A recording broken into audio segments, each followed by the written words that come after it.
आराध्य का सफाबाद करके स्वागत किया जाए। आप लोग जोरदार तरीके से तालियों के साथ जयकारा लगाते हुए स्वागत करिएगा ताकि हम लोगों का मन एकाग्रचित हो सके। और जब हम लोगों का मन एकाग्रचित होगा तो हम लोग जोरदार तरीके से जयकारा लगा ले। प्रेम से बोलिए सदगुरु भगवान की, प्रेम से बोलिए परम संत स्वामी जय गुरुबंदे जी भगवान की, प्रेम से बोलिए सच्चे सरकार की, प्रेम से बोलिए भक्त और भगवान की, प्रेम से बोलिए साहेब सबका। तालियां बजाते रहे ताकि हम लोगों का मन विचलित न हो सके, एकाग्रचित हो। इसमें बहुत गुण है, इसलिए तालियों से स्वागत करते रहे। प्रेम से बोलिए सदगुरु भगवान की, प्रेम से बोलिए परम संत स्वामी जय गुरुबंदे जी भगवान की, प्रेम से बोलिए सच्चे सरकार की, प्रेम से बोलिए भक्त और भगवान की, प्रेम से बोलिए सच्चिदानंद भगवान की, प्रेम से बोलिए सबका। अब अंग वस्त्रम दे करके आराध्य का स्वागत करें आप आदरणीय श्री कैलाश यादव जी, नगवा आश्रम कमेटी अध्यक्ष, आप आदरणीय श्री बैजू महाराज जी, आप आदरणीय श्री अरविंद जी। अब आप लोग जोरदार तरीके से तालियों से स्वागत करते करें। अगले क्रम में आप आदरणीय श्री बैजू महाराज जी आप आवे और परम आराध्य का माल। आप आदरणीय श्री राजेंद्र सिंह जी अभिशान से आप आवे और परम आराध्य का माल्यार्पण कर आशीर्वाद ग्रहण करें। अगले क्रम में आप आदरणीय श्री ओम प्रकाश कुशवाहा जी अभिशान से आप आवे और परम आराध्य का माल्यार्पण कर आशीर्वाद ग्रहण करें। अगले क्रम में आप आदरणीय श्री शिवनाथ राजभर जी अभिशान से आप आवे और परम आराध्य का माल्यार्पण कर अमृतमयी प्रसाद सुनाएंगे सत्संग रूप में, जिसको ग्रहण करके हम लोग अपने जीवन को धन्य कर सकते हैं। यही बात होती है। देखिए, सत्संग सुनने जाना चाहिए संत सदगुरु भगवान के सानिध्य में, लेकिन जाना कैसे चाहिए, ये गुरु भगवान की महिमा है। क्या जैसा कि प्रमाणित किया गया है कि किसी भी संत सदगुरु भगवान के सानिध्य में यदि जाएं तो कैसे जाएं। संत मिलन को जाइए तज ममता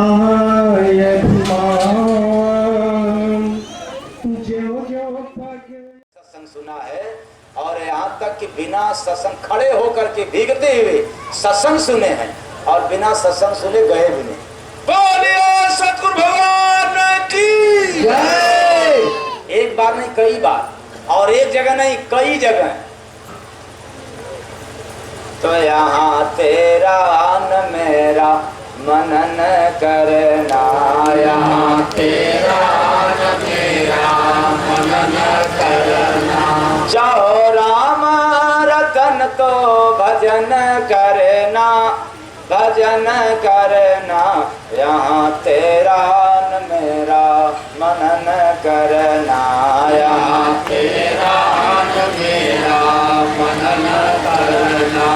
अगर आज से भी मनन करने की सूत्र न याद आए तो इससे भी आसान, इससे भी सरल तरीका मैं आप लोगों को बता दे रहा हूँ। शायद यह याद हो जाएगा तो आप हमेशा मनन करते रहोगे। वो क्या? अपने ही शरीर से अनुमान लगाना, मनन करना। क्या ये मेरी आंख है?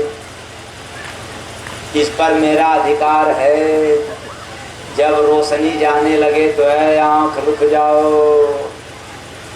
रोशनी भागना मत। जब अपनी दांत टूटने लग जाए तो कहना है दांत तुम मेरे हो, मेरी बात मान जाओ, आज से टूटना मत। बाल अपना है, जब ये सन जैसा होने लग जाए तो कहना ऐ बाल सन मत हो, यानी सफेद मत हो, काले काले ही बने रहना। अगर ये बात सुन जाए, मान जाए तो समझ जाना कि यह पूरी दुनिया तुम्हारी है। और जब मान लेना कि तुम्हारे शरीर का अंग जब तुम्हारा नहीं हो सकता तब समझ जाना क्या कि यहाँ तेरा मनन करना, यहाँ तेरा न मेरा मनन करना। बड़ा ही सिंपल सूत्र है। जब इससे समझ में आ जाए कि ये तो अपना नहीं है, क्योंकि ये बात सुनने को तैयार नहीं है, तो फिर ये धन आपका कैसे हो गया, बेटा बेटी कहाँ से हो गए, तो फिर आप लोग कहोगे यह सुन करके कि कल से बेटी बेटा सब घर से बाहर, या तो हम ही घर से बाहर निकल जाए। नहीं, न बेटी बेटा को घर से बाहर निकालना, न अपने घर से बाहर निकलना, बल्कि घर ही में मंदिर बनाना। घर से बाहर मत जाना, घर को ही मंदिर बना देना।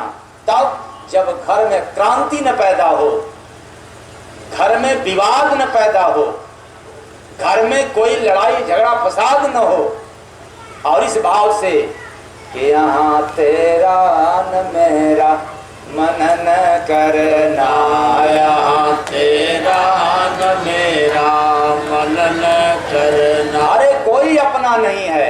ये जितने लोग मिले हैं कर्ज में मिले हैं, इनके लिए तो हमें कुछ करना पड़ेगा। अगर नहीं करोगे तो चाहे किसी भी तन में जाओगे वो तो अदा करना ही पड़ेगा। उनके लिए काम तो करना पड़ेगा, उनके लिए सेवा तो करना पड़ेगा। इसलिए बड़ा अच्छा मौका है कि ये मानव देह में जितने सगे संबंधी हैं, जितने कुटुंब कबीला नात रिश्ते परिवार हैं, उनके लिए कर लो, लेकिन वैराग्य से, राग से नहीं, वैराग्य से। राग से क्या, ये अपना है इसलिए इनके लिए करें, और भाई का बेटा है अपना नहीं है इसलिए उनके लिए न करें, ये राग है। वैराग क्या है कि चाहे भाई का बेटा हो, चाहे अपना बेटा है, कौन है अपना? अपना तो सिर्फ यही समझ में आ रहा है कि जो श्वास चल रही है यही अपना है, और श्वास निकल जाए तो यहाँ कोई अपना नहीं है। तो यहाँ तेरा न मेरा मनन करना, यहाँ तेरा न मेरा मनन करना। तो संसार में बड़ा साधारण सूत्र है जो हम लोग समझ सकते हैं अपने ही शरीर के अंगों से। ग्रहण करें अगले क्रम में और सूत्र में जाएंगे तो हो सकता है उलझ जाए पहले पहले, लेकिन प्रथम दिन से ही आप अपने ही शरीर के अंग पर विचार करना चालू कर देंगे तो आपके जीवन का ढंग बदल जाएगा। और दूसरे के शरीर को देखना चाहोगे तो फिर आप बदल जाओगे। अगले क्रम में आप आदरणीय श्री, क्योंकि दूसरों को देखोगे से चल करके आए तो कमी नजर आएगी, परम आराध्य और अपने शरीर को देखेंगे आशीर्वाद ग्रहण करें आप तो फिर सबके अंदर अच्छाई नजर आएगी, आप वही बुरे नजर आएंगे। श्री बोलो यादव जी। इसलिए हम जितने लोग हैं अगर किसी के अंदर उंगली उठाते हैं तो निश्चित है वो कमी हमारे अंदर। अगले क्रम में आप मान लिया अगर किसी को आप कहते हैं कि फलाना चोर है, और किसको दिखाई दिया? कुछ अर्पित करके आशीर्वाद ग्रहण करें। चोर चोर कोई पकड़ता है कि हाँ? अरे साव तो निश्चिंत है, साव तो बिल्कुल निश्चिंत है कि मेरा कोई कौन चुराएगा, क्या जरूरत है। और एक बार जब चोरी हो गया तब वो अभी साफ सजग हो गया कि अब लगता है कि मेरा चोरी दोबारा न होने पाए। कहने का मतलब जब उसके जीवन में घटना घट गई चोरी की, तब वो चोर से सजग हो गया। फिर अब वो जितना शिकायत करेगा उससे ज्यादा सुरक्षा करेगा। लेकिन शिकवा शिकायत करने वालों के पास मालूम है सुरक्षा करने का कोई विधान नहीं है, बस अंगुली उठाने का नहीं है। अंगुली उठाएंगे। उसी तरह से चोर चोर को ही लग पाता है, साव नहीं लगता है। तो हम लोग अगर किसी के अंदर की कमी को देखते हैं, बुराई को कहते हैं, तो उससे पहले हम लोग उससे भी ज्यादा क्या है, हाँ क्या है।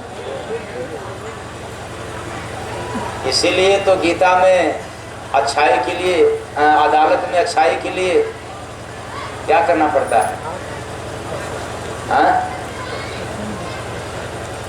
कितने आश्चर्य की बात है।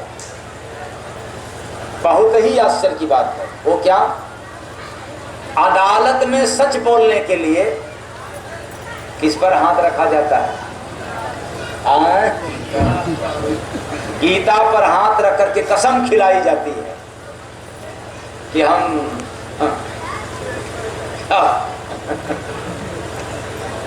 मगर सच को जानने के लिए हम लोग गीता को पढ़ते नहीं है। यही दुर्भाग्य है, यही आश्चर्य की बात है। सच को जानने के लिए हम लोग संत महापुरुषों के शरण में नहीं जाते। सच बोलने के लिए तो गीता पर हाथ जरूर रखते, वो भी अदालत। इसलिए जरा विचार करना, मनन करना। अगर तेरा मेरा कहोगे तो यहाँ साबित करना पड़ेगा कि हाथ मेरा है, आंख मेरा है, बेटा मेरा है। और तेरा मेरा शब्द गायब कर दोगे तो आपको साबित करने की आवश्यकता नहीं पड़ेगा। क्यों? कि जब आपको ही नहीं रहना है दुनिया में तो फिर बताओ ये जितने लोग को देख रहे हो भला ये कैसे आपका हो जाएगा? यही सब मनन करना है। इसलिए याद रखना, मनन दिमाग से किया जाता है और चिंता बुद्धि के द्वारा किया जाता है। तो जब तक आप सत्संग नहीं सुनेंगे आपकी बुद्धि हमेशा चिंता में लिप्त रहेगी। दिमाग कभी भी स्वतंत्र नहीं हो सकता, क्योंकि स्वतंत्र दिमाग ही विचार कर सकता है, मनन कर सकता है। बुद्धि से कभी विचार नहीं हो सकता, क्योंकि सभी के पास तो बुद्धि है। क्या सभी लोग दान पुण्य करते हैं? ये माना जाएगा कि सभी लोग विचार नहीं है? सभी लोग भक्ति भजन कर सकते हैं? नहीं, बुद्धि सभी के पास है, इसलिए बुद्धि से विचार नहीं हो सकता है। बुद्धि में उधेड़ दिन जारी रहता है, दुख, टेंशन लिप्त है, लेकिन दिमाग में विचार होता है। इसलिए हाथ ठंड में और दिमाग घमंड में काम नहीं करते। हाथ ठंड में और दिमाग घमंड में काम नहीं करते। तो थोड़ी सी पैसा आ गया तो फिर क्या पूछना है? घमंड, दिमाग काम करना बंद। फिर तो मेरे पास तो ऐसा है, वैसा है, इतना है, उतना है, कितना है, उधेड़ बिन जारी। वो तो तब पता चलता है जब अब जाने का समय। तो जब उस समय पता चल के क्या करेगा? अंतिम समय में तो अब पछताए क्या होता है जब चिड़िया चुग गई। काश यही पता पहले चल गया होता कि यहाँ तो मेरा कोई। सभी बुढ़ों को पता चलता है एक बार, जब ये बुढ़े बुढ़िया जवान थे तब इनको नहीं पता चला। इसलिए जवानों चेत जाओ। तो अब बुढ़े और बुढ़िया को पता चल रहा है कि यहाँ कोई मेरा नहीं है। काश जवानी में पता चल गया होता तो बुढ़ापा आज उनको सताता नहीं, और बुढ़ापा तुम्हें न सताए नौजवानों। इसलिए पहले से याद कर लेना, क्या? यहाँ तेरा न मेरा मनन करना, यहाँ तेरा न मेरा मनन करना। चाहो राम रतन तो भजन करना, भजन करना। यहाँ तेरा न मेरा मनन करना, यहाँ तेरा न मेरा मनन करना।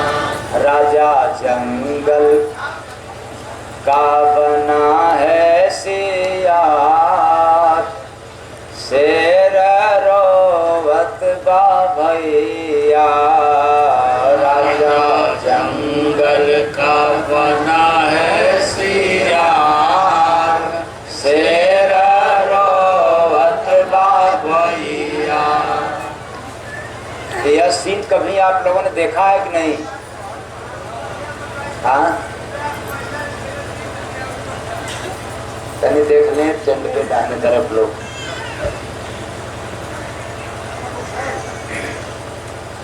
तो यह सीन देखा था कि राजा जंगल का बना है सियार, यानी जंगल का राजा कौन जानते थे आप लोग? किसको? शेर को। और यहाँ क्या सुनाई दिया? राजा जंगल का बना है सियार, शेर रोवत बा भैया। जंगल का बना है सियार, शेर रोवत बा भैया। ये बात उल्टी है। वैसे जैसे कभी जमाने में दरिया साहब ने उल्टी बात सुनाया था कि साधो घी उदेत घोरा नरिया।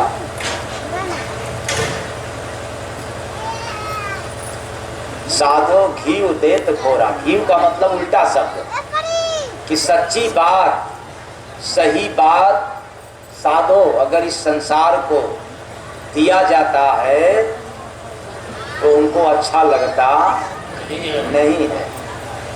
और कबीर साहब ने अपनी भाषा में कहा था, दास कबीर की उल्टी बानी बरसे कम्बल भीगे, मतलब पानी बरसता है कि कम्बल। तो आप लोगों ने जब पानी को बरसने को कहेंगे तो सीधा हुआ ना, उल्टा कहाँ हुआ? लेकिन कबीर साहब ने क्या कहा? दास कबीर की उल्टी पहले चेता दिया कि देखो बात उल्टी है। आप लोग सीधा जानते हो कि पानी बरसता है, लेकिन मैं उल्टा कह रहा हूं। कबीर ने कहा बरसे कंबल, वो है शरीर के अंदर कंबल बरसता है। उसी तरह से आज आप लोगों को सुनने में तो उल्टा लग रहा है, लेकिन समझने में बिल्कुल सीधा सरल हो जाएगा। वो कैसे? मानव शरीर रूपी जंगल का राजा, मानव शरीर रूपी जंगल का राजा निंदा रूपी सियार। कौन रूपी? तो आप लोग निंदा तो नहीं न करते हैं? हाँ,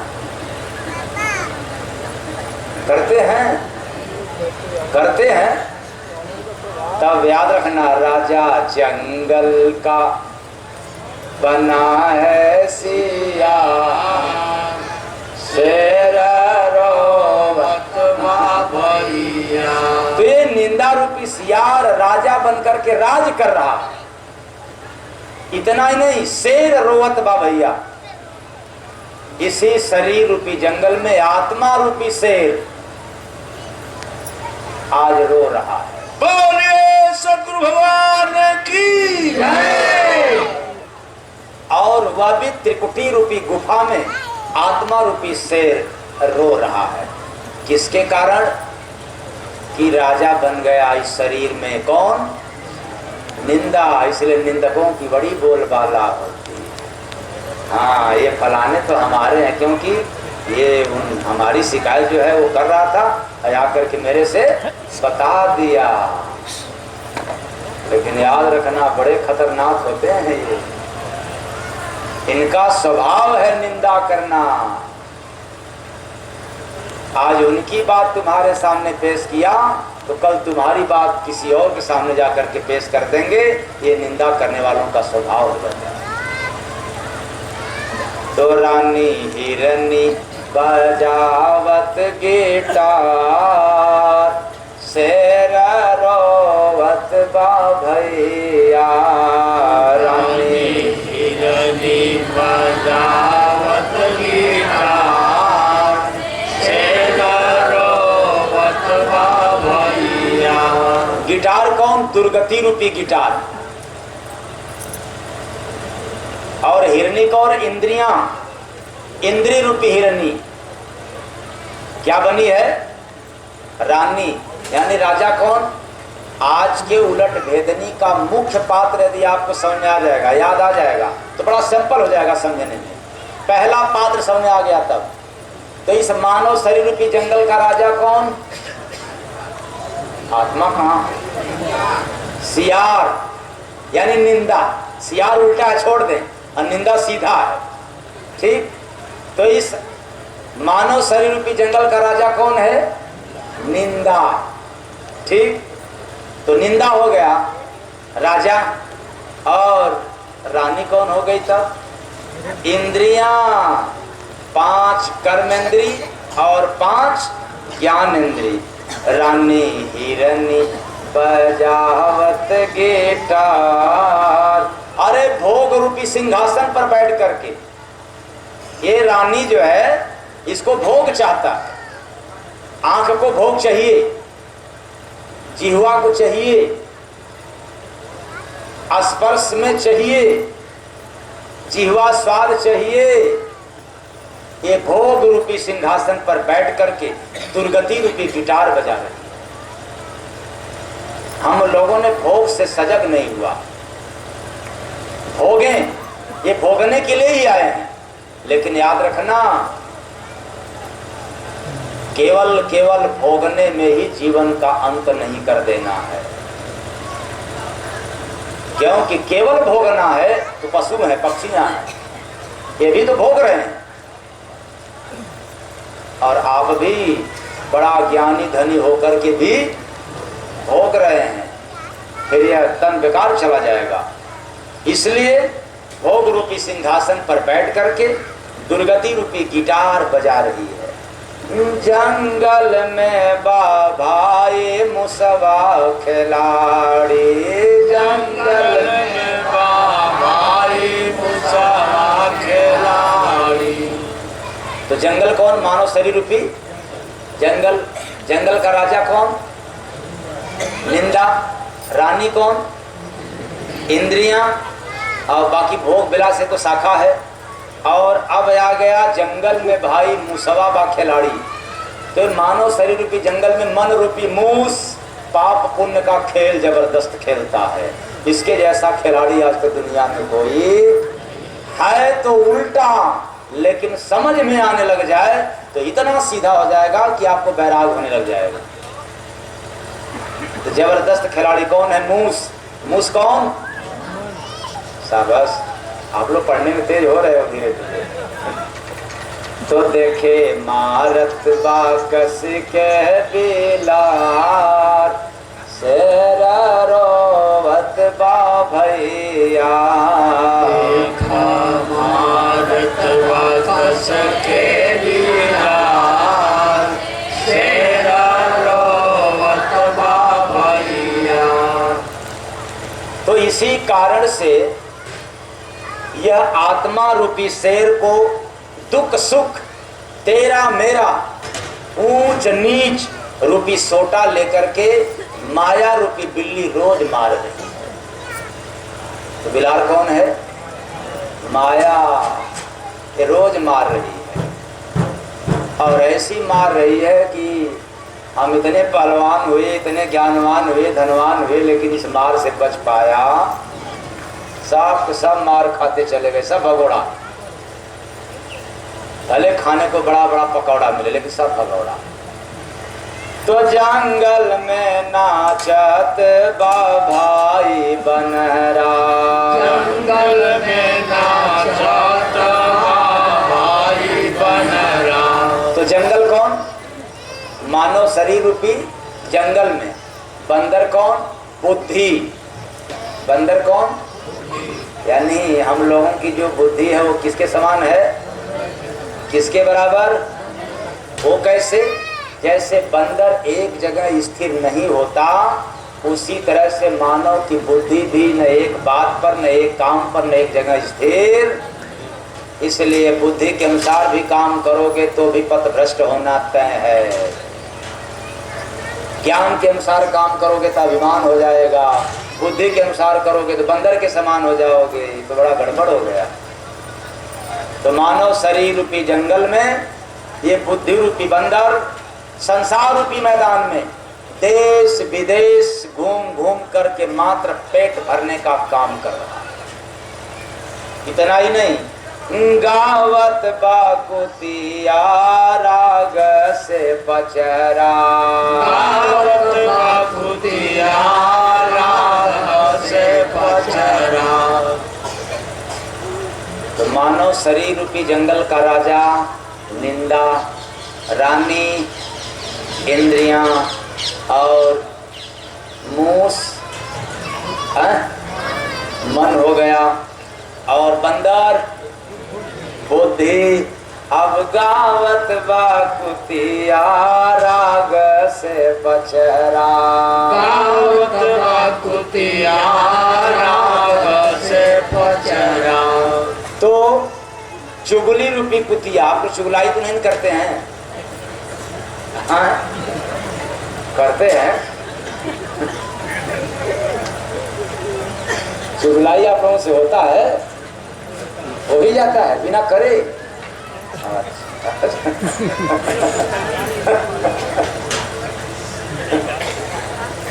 तो यही चुगली रूपी कुतिया संशय रूपी राग से अवगुण रूपी पचरा गा रही है। यानी चुगलाई लोग किसका करते? अवगुण का ना कि गुण का करते?